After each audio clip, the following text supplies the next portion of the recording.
like 99% of this cultural stuff is bullshit, right? I'm Julian. I'm the founder and chairman of the Delta. In the past, I've created multiple tech companies, amongst them wefox, Hello, Theo, Handly, just to name a few.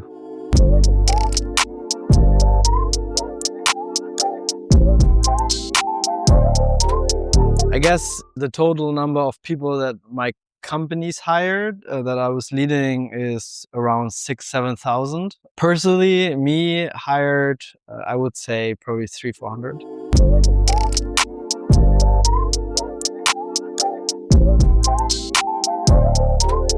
At the moment, I think it's like 7-ish, 8. I think the piece where I'm still like trying to get better is like I fall in love with people too fast. I need to, take a more, rational view on things at times. But I think that has improved a lot from the beginning of my career. What do you mean when you fall in love with someone? What does that look like for you?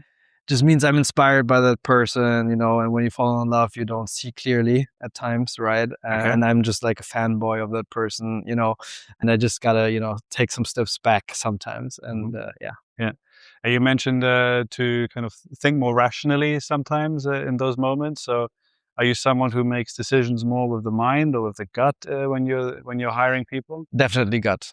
Definitely gut. Okay, Yeah. interesting. That's my natural state. Yeah. That's interesting because a lot of founders actually approach it more rationally and kind of from the mind. And so you really trust your gut feeling. I mean, you have access to 2 out of 10 information points with your mind and 8 out of 10 with your gut. So I think the data-driven approach is the gut. Yeah. Mm-hmm.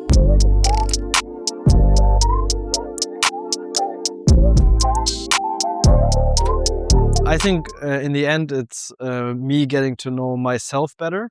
And through knowing myself better, being able to get to know other people better and being able to relate to them better. So I think the beginning is just personal work on myself and the connection to myself. And that allowed me to connect better to the person that's in front of me.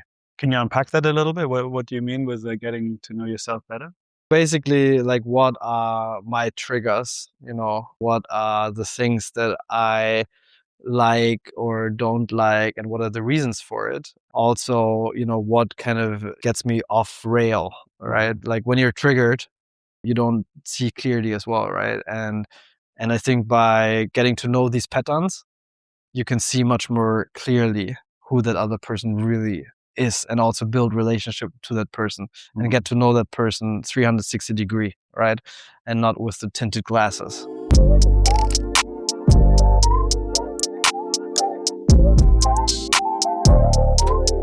First of all, I think the number one thing I look for is their willingness to embrace discomfort.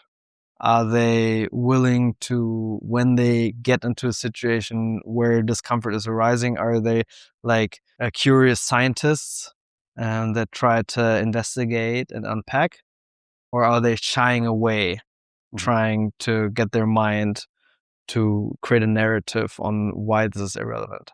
So I think that's the main part I'm looking for, because skills is one thing, but the willingness to grow is much more important, especially now that skills become commoditized, right, through technology. So I think that, willingness to embrace and approach the discomfort is the main thing I'm looking for.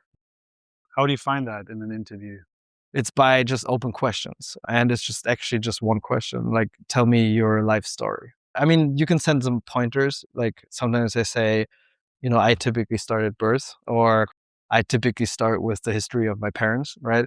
But you can also just ask an open question and see where they start, right? And for me, that's like the most important question, because I know how open they are. I know how reflected they are. I know how I immediately see how emotionally mature they are. And then I just listen, right? Interesting. So for you, that's kind of the number one foundation on top of which everything else comes, right? So of course, you will still look for skill. You will still look for cultural, for let's say business context that they've experienced, but it has to rest on that foundation of being able to lean into discomfort. Is that right? Absolutely.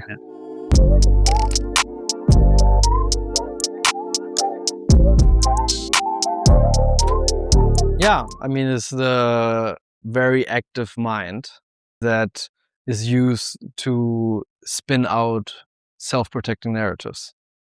So if you give a feedback and that person immediately goes into defense mode, that's like a red flag, right? Because that shows that's how the brain is wired. The brain is wired to create narratives for protection, right? Rather than, and that's what I throw these curveballs in the interviews. And I don't really like the interview setting. I much rather prefer to kind of work together, spend more time together, because then you can really throw the actual curveballs. But then you see how do they react to criticism, to feedback. And, what I just appreciate is people just sitting with it without reacting immediately.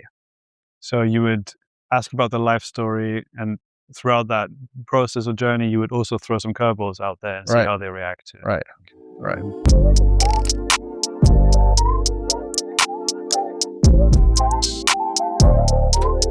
It's always been the same. Like every time my gut feeling was off, like all of the check boxes were checked, right?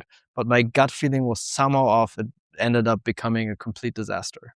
And that's why I just promised to myself, like, even if that is like the perfect candidate on paper, but there's something not quite right and I can't even explain why, I'll just say no.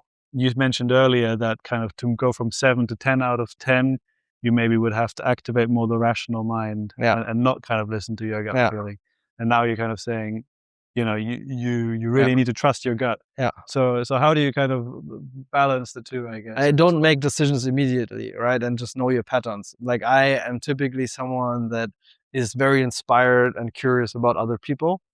And I know that this can lead me astray sometimes, right? Where I just love that person and just forget to kind of see that person in the context of the organization and the role that I need them for, right? But that typically is me stepping away and just kind of sitting with it and reflecting on it. And then I'm like, I can see much more clearly like a day, two later or so. So not just immediately make the decision. Yeah. So in a way, your gut feeling is telling you it's a right person. Maybe they would be a right person somewhere in a team that you're building, but for the specific business context, they might be wrong. And so you're,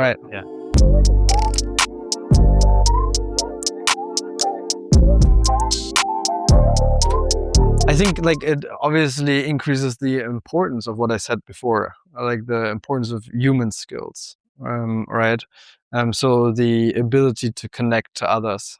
I think, what happens between a human and another human is crazy. It's like two nervous systems. Like even if we're not speaking, we're communicating massively, right? And that's the difference between human to human communication, human to tech. So I think the real differentiator will be humans being humans and being able to really be present and see through complexity and have access to their gut in a whole different way. Because if we just focus on skills, I mean, this will be super replaceable, right? And in general, I think that's more for, let's say, leaders, very senior people, and that's typically what I hire. But I think when it comes to like more junior people or more simple kind of jobs or work in general, I think what will be the most important skill going forward is also your ability to kind of train AI, work with AI literacy, right? And I think that will become significantly more important over time.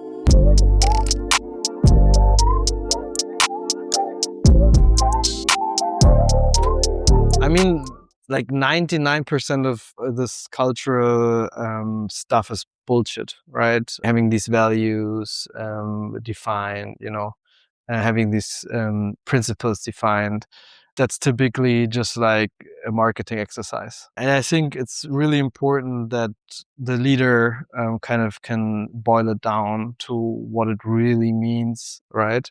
And find ways on how to test the candidates, whether in this work environment that they're creating or have already created that other person would feel comfortable in. And I think that's a very masterful task. So you could like that person.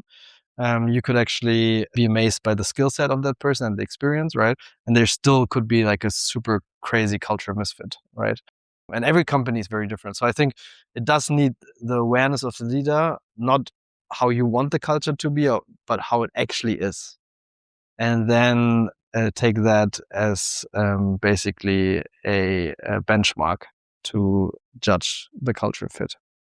So you say 90% of the values and principles that get written up are just marketing bullshit. And yet kind of week after week, we see founders kind of putting up a culture deck on LinkedIn and celebrating their new values and principles as they kind of build companies. Is there anything else you would recommend a founder does in terms of kind of thinking about their culture? Do you think writing down values and principles is still an okay step, or would you recommend something else to be more aware of it? Or? It's role modeling, right? Okay. It's like, how do you behave? Mm-hmm. So how do you behave when you talk to an employee? How do you behave when you make decisions? How do you behave when it comes to work ethics, right? And role modeling is the most important thing to create a culture. And people will very quickly see whether it's just marketing BS or whether you actually take it seriously, live it, right? The importance of relation. There are some cultures that thrive where, it's not, relationships are not very important, right? But then, other cultures thrive where relationships are very important. And that's really just based on the leader and the way that they act, mm-hmm. right? So I think role modeling is the most important thing.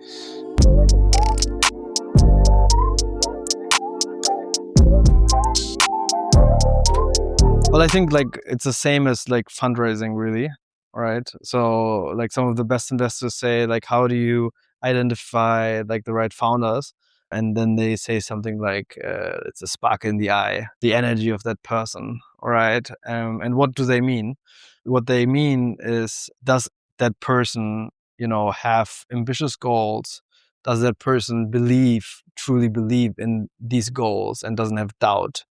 Has this person, do they know what it means to have achieved what they want to achieve, and are they actually ready for it? So have they really done the work, right? Because mm-hmm. if they've done the work and they talk about their goals, it feels very different to people just spitballing stuff. So I think it's the same in such a situation when you're a no-name and you have very high ambitions and you want to hire amazing people and convince amazing people. It's about really believing in what you want to achieve and being very persuasive and energetic so that the other person can actually feel the sparkle in the eye, right? And I think at that point you can convince anyone to join your company, even if it's very small. Mm-hmm. When you say having done the work, do you mean having done the idea maze? What Andreessen kind of talks about in terms of they've thought about the problem so deeply that they've they're so solid on the vision. That's part of it. Yeah. And that's part of it. All right.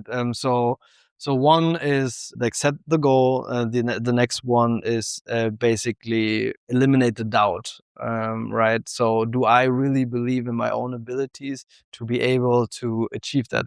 And then the third step is kind of this idea maze, right? So athletes, they really kind of put themselves already through the actual exercise they're about to do and go through it with all their senses, right? And are actually prepared. They've done it before they actually do it, right? So, yeah. If you only had one hiring advice to give an aspiring founder, what would you tell them? No, that's follow your gut.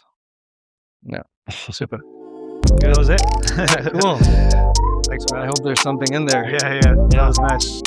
That was very, very different.